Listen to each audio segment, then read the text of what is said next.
Hi everyone. Today we're going to read a story called The Library by Sarah Stewart and illustrated by David Small.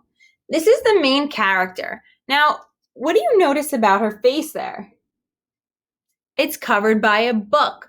Now, she loves to read, and we're going to open to the title page. And again, what do you notice? Let's see. Yeah, again, her face is covered by a book. And again.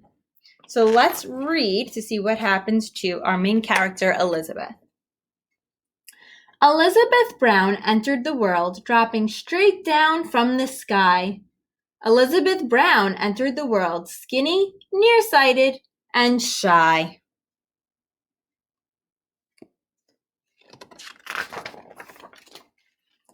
She didn't like to play with dolls. She didn't like to skate. She learned to read quite early and at an incredible rate. She always took a book to bed with a flashlight under the sheet. She'd make attentive covers and read herself to sleep. What do you notice about the words? This story is rhyming. Great. Elizabeth Brown went off to school, dragging a steamer trunk. Elizabeth Brown unpacked her books, breaking the upper bunk. So she broke her bed. She has so many books. She sat in all her classes and doodled on a pad, adrift in dreams of entering a reader's Olympiad.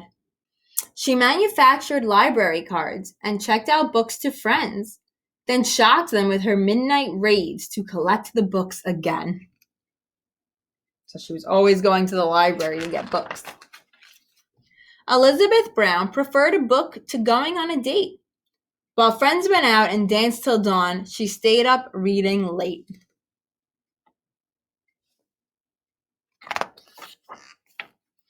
She took the train one afternoon and promptly lost her way, so bought a house and settled down to tutoring for pay. So that's kind of silly. It's saying she took the train, she got lost, so she bought a house and she started tutoring to make some money. So obviously, do we think this story is fiction or nonfiction? Yeah, this story would most likely be fiction. You wouldn't move somewhere just because you took a train and got lost, right? Elizabeth Brown walked into town summer, fall, winter, and spring. Elizabeth Brown walked into town looking for only one thing. She didn't want potato chips. She didn't want new clothes. She went straight to the bookstore. May I have one of those? Elizabeth Brown walked right back home and read and read and read. She even read while exercising and standing on her head. I don't know how you read standing on your head. That's a skill.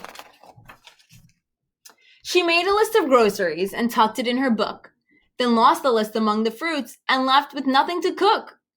She read about Greek goddesses while vacuuming the floor. Attending only to her book, she'd walk into a door. So it seems like she's so preoccupied and she loves books so much that she's, doesn't even realize what she's doing. She's going food shopping and not buying the things that she needs. She's walking into walls, right? She's almost vacuuming up the cat. Books were piled on top of chairs and spread across the floor.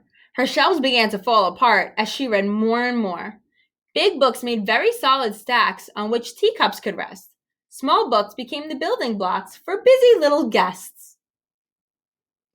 So busy little guests, I'm guessing like mice and things like that, would start hiding in the books. When volumes climbed the parlor walls and blocked the big front door, she had to face the awful fact that she could not have one more.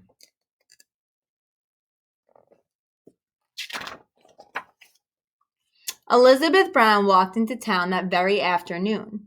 Elizabeth Brown walked into town whistling a happy tune. She didn't want a bicycle. She didn't want silk bows. She went straight to the courthouse. May I have one of those? The form was for donations. She quickly wrote this line. I.E. Brown, give to the town all that was ever mine. So it sounds like she's giving the town all of her books. So this is Elizabeth Brown Free Library. So she created a free library with all of her books. Elizabeth Brown moved in with a friend and lived to a ripe old age. They walked to the library day after day and turned page after page. After page. I'll show you all of her books.